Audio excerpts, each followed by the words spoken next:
for any of the market structures apart from perfect competition, we say that our firms are no longer price takers. A price taker was a phrase that we used earlier in the semester when we were looking at perfectly competitive firms to illustrate the idea or to describe the idea that firms in a perfectly competitive market didn't have control over their own price. Their price was dictated by the market because those perfectly competitive firms were so small and sold such identical products to their competitors that they couldn't influence the market price.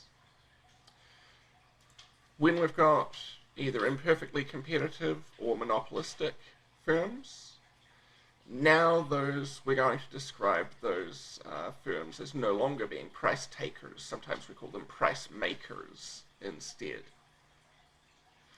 Now, the implication of this is that those firms have some control over their price, and what that means is that as they change the amount that they produce, their price is going to change as well. When they produce relatively little, they'll have a relatively high price, like up here, say.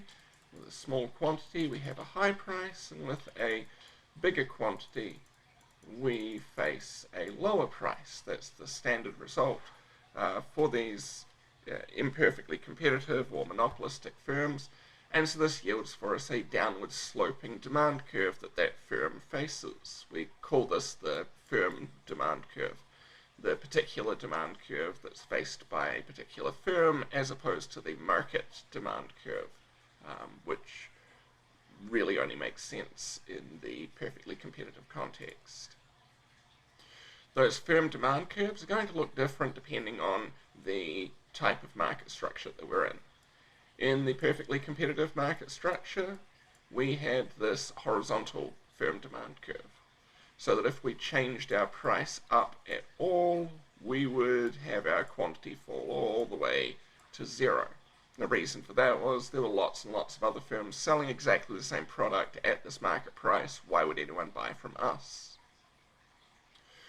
Along on the right, we have a downward sloping firm demand curve for a monopoly, and by default that is also the market demand curve because, well, there aren't any other firms in this market. So the entire market demand curve is served by the one firm, the monopolist, and so that's then downward sloping demand curve.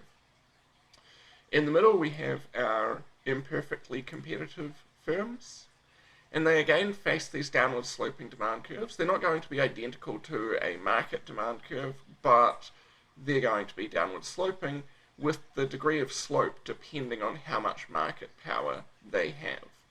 The less market power they have, the closer they're going to be to having a firm demand curve that looks like the perfectly competitive one that's relatively flat. And so this guy here is one that would be from a firm that is facing a high degree of competition and hence has low market power. This other one here would be from a firm that has relatively high market power. Presumably it has relatively few competitors.